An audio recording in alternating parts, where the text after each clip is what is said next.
नमस्कार मेरे प्रिय साथियों मित्रों, यूपीपी री एग्ज़ाम 2024 का साथियों 31 अगस्त फर्स्ट शिफ्ट का पेपर देखेंगे। पहले हिंदी का देखेंगे एनालिसिस, उसके बाद जीएस का। साथियों पहला क्वेश्चन देखते हैं, क्रम से नहीं है साथियों, आप लोग मिला लीजिएगा। करुणामय के रचयिता कौन है साथियों? जयशंकर प्रसाद है। किस शब्द का प्रयोग सदैव बहुवचन में होता है? दर्शन का। साथियों जीव का पर्यायवाची होगा रचना होगा। जिसका कोई आकार न हो निराकार होता है। साथियों अगला क्वेश्चन देखते हैं, कव्वाली शब्द में कौन सा लिंग है? कव्वाली शब्द में स्त्रीलिंग है। महादेवी वर्मा को किस पुस्तक पर ज्ञानपीठ पुरस्कार मिला था? यामा। चमक उठी सन 57 में, वो तलवार पुरानी थी। रस भेद बताइए, ये वीर रस है। साथियों अम्बुज अम्बुद शब्द युग्म के सही अर्थभेद का चयन करना है। साथियों तो क्या हो जाएगा? अम्बुज कमल और बादल हो जाएगा। साथियों ऑप्शन डी सही हो जाएगा। वो खा रहा था, मैं खा रहा था, कौन सा काल होगा? साथियों तो आप बताएंगे कौन सा काल होगा इसमें? वो खा रहा था अपूर्वभूत होगा। क्या होगा साथियों? अपूर्वभूत काल होगा। साथियों अगला क्वेश्चन देखते हैं,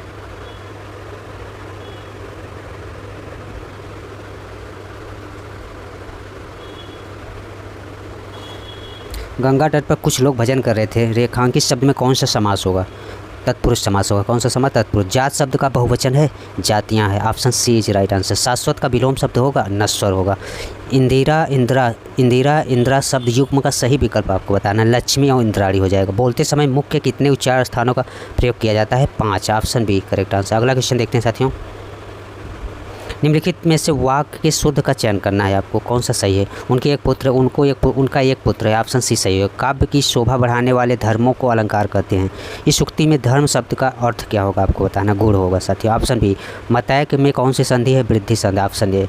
अल्प विराम का चिन्ह आपको बताना। अल्प विराम। ऑप्शन बी करेक्ट आंसर हो जाए। अगला क्वेश्चन देखते हैं साथियों हिंदी का। जो साथियों गद्यांश आप लोग पढ़े होंगे, गद्यांश का क्वेश्चन देख लेते हैं। डायरेक्ट आंसर ही देखेंगे साथियों। पहला है, ब्रिटिश साम्राज्य ने अपनी नाविक शक्ति क्यों इतनी प्रबल बना ली? तो इसमें आपको बताना है नाविक शक्ति क्यों इतनी प्रबल बना ली। इसमें लंदन को कोई छत न पहुंच सके, कोई लंदन पर आक्रमण न कर सके, या कोई इसके जहाज़ का आना जाना न रोक सके, आपको बताना है। तो इसमें सही आंसर हो जाएगा कोई इसके जहाज़ को आना जाना न रोक सके। ऑप्शन सी सही हो जाएगा। मस्तूलों का जंगल कहने से लेखक का क्या अभिप्राय है? साथियों मस्तूलों का जंगल कहने से अभिप्राय है साथियों असंख्य मस्तूल। त्राही त्राही मच जाने का अर्थ क्या है साथियों? हाहाकार मच जाना। ऑप्शन सी सही। टक्कर लेने का मतलब हो जाएगा मुकाबला करना। लंदन बंदरगाह कहाँ पर स्थित है? तो आप बताएं समुद्र तट पर। यह साथियों रहा गद्यांश क्वेश्चन। आप लोग गद्यांश पढ़े होंगे, इसका आंसर था। अगला क्वेश्चन देखते हैं साथियों हिंदी का।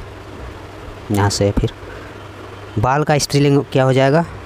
बाल का बाला हो जाएगा। परकुटी शब्द में समास बताना है। तत्पुरुष समास हो जाएगा। क्या हो जाएगा? तत्पुरुष समास। अगला क्वेश्चन देखते हैं साथियों, निम्नलिखित में से कौन सा शब्द अव्यय नहीं है? कल है, इधर, आज है, 21 से नहीं है। निम्नलिखित में से सही तत्सम का चयन करना है आपको। सही तत्सम हो जाए मधुक हो जाए। निम्नलिखित में से किस अकर्मक क्रिया का प्रयोग किया गया है आपको बताना। अकर्मक। बालक बहुत तेज से रो रहा था। ऑप्शन बी सही है। महिला जब भाषण दे रही थी उसकी आवाज़ में एक आकर्षक था। निम्नलिखित में से कौन सा इस वाक्य में प्रयुक्त आकर्षक शब्द का विलोम नहीं है साथियों? विकर्षण है, अपकर्षण है, अनाकर्षण, लेकिन विपकर्षण नहीं है। कविश्वर शब्द का विलोम संधि विच्छेद होगा। कविधन ईश्वर होगा। ऑप्शन ए सही हो जाएगा। किस वाक्य में क्रिया वर्तमान काल में है आपको बताना। किस वाक्य में क्रिया वर्तमान? मैं तुम्हारा पत्र पढ़ रहा हूँ, ये वर्तमान काल में। जूते चाटने का सही अर्थ है साथियों खुशामद करना। तरंग तुरंग शब्द का सही युग्म क्या है? तरंग लहर और घोड़ा। तुरंग घोड़ा। ऑप्शन ए सही हो जाएगा। आप डूबे तो जग डूबा। इसका आंसर हो जाएगा साथियों बुरा आदमी सबको बुरा कहता है। Option D is right answer. मानव शब्द का विशेषण निम्नलिखित में से क्या बनेगा? मानवीय बनेगा। क्या बनेगा? मानवीय। पिता कहानी के लेखक कौन है? ज्ञान रंजन है। Option A. निम्नलिखित में से कौन सा काटना का तत्सम है साथियों? कर्तन हो जाएगा। Option C is right answer. गद्यांश यही है साथियों। गद्यांश का क्वेश्चन हो गया साथियों। अगला जीएस का क्वेश्चन देखते हैं। आइए जीएस का क्वेश्चन देखते हैं। आइए जीएस का प्रश्न देखते हैं साथियों। जीएस का एनालिसिस में पहला क्वेश्चन देखते हैं साथियों,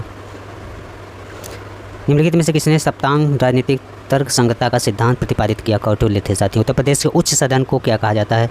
विधान परिषद कहा जाता है साथियों। निम्नलिखित में से कौन सा कथन क्वांटम उलझाव की अवधारणा का सबसे अच्छा वर्णन करता है साथियों? यह बताना। यह एक ऐसी घटना है जिसमें कण इस प्रकार एक दूसरे से जुड़े रहते हैं कि एक कण की अवस्था दूसरे कण की अवस्था को तुरंत प्रभावित करती है, चाहे उनके बीच कितनी भी दूरी क्यों ना। ऑप्शन इसका भी सही होगा साथियों।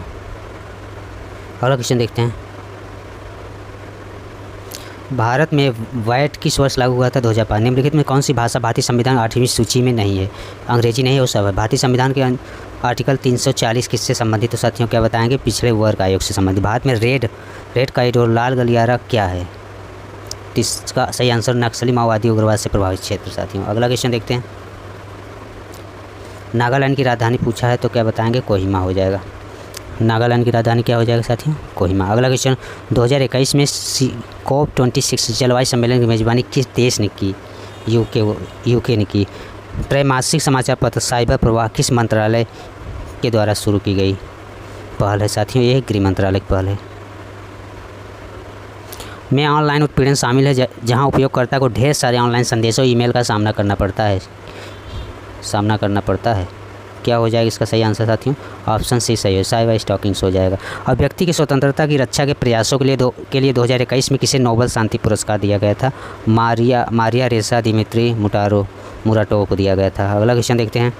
STI मानव विकास सूचकांक का मुख्य लक्ष्य क्या है साथियों? व्यक्ति के समग्र कल्याण और जीवन की गुणवत्ता का आकलन करना। ऑप्शन बी सही आंसर है। अगला क्वेश्चन देखिए। ताजमहल का पीलापन का कारण क्या है साथियों? इसका अम्ल वर्षा है। क्या है साथियों? अम्ल वर्षा है। भारतीय पेट्रोलियम संस्थान कहाँ स्थित है? भारतीय पेट्रोलियम संस्थान कहाँ स्थित है साथियों? ये स्थित है देहरादून। साथियों लैंगिक समानता, महिला सशक्तिकरण और महिलाओं के खिलाफ भेदभाव हिंसा को खत्म करने के लिए वैश्विक आंदोलन को किस शब्द से परिभाषित किया जाता है? LGBTQ+ अधिकार आंदोलन। गोदान के लेखक कौन है साथियों? मुंशी प्रेमचंद। 2016 के विमुद्रीकरण के दौरान भारत के वित्त मंत्री अरुण जेटली थे। साइट का मतलब क्या है साथियों? तो आप बताएं। Satellite instruction television experiment. Satellite instructional television experiment. Option D सही आंसर हो जाएगा। संयुक्त अरब अमीरात संघ फेडरेशन ऑफ यूनाइटेड अरब अमीराट्स की राजधानी क्या है? अबू धाबी है साहब। ऑप्शन बी सही हो जाएगा। अगला क्वेश्चन देखते हैं साथियों। हिंदी का क्रम से नहीं है साथियों, आप लोग फिर से देखते हैं क्वेश्चन। अगला क्वेश्चन है साथियों हिंदी का। कोबरा में केंद्रीय रिजर्व पुलिस बल की एक विशेष अभियान इकाई है, इसका क्या अर्थ है? Commando battalions for resolute action. Option B सही है। अंतर्राष्ट्रीय साक्षरता दिवस मनाया जाता है 8 सितंबर को मनाया जाता है। प्रसिद्ध कृति तंत्रलोक के लेखक कौन है? तो आप बताएंगे कौन है साथियों? अब तंत्रलोक के लेखक कौन है? भवभूति बाणभट्ट या अभिनव गुप्त या दंडी। सही आंसर सी हो जाएगा, अभिनव गुप्त हो जाएगी। IMF भुगतान संतुलन नियमावली के अनुसार वस्तुओं के आयात और निर्यात को प्रस्तुत किया जाना चाहिए। इसमें सही आंसर बी हो जाए। FOB के आधार पर निम्नलिखित में विषम आपको बताना है। इसमें मैथ का आंसर आ गया क्वेश्चन। जी धन्यवाद साथियों। हिंदी और GS का एनालिसिस कंप्लीट हुआ, आप लोग देखिएगा।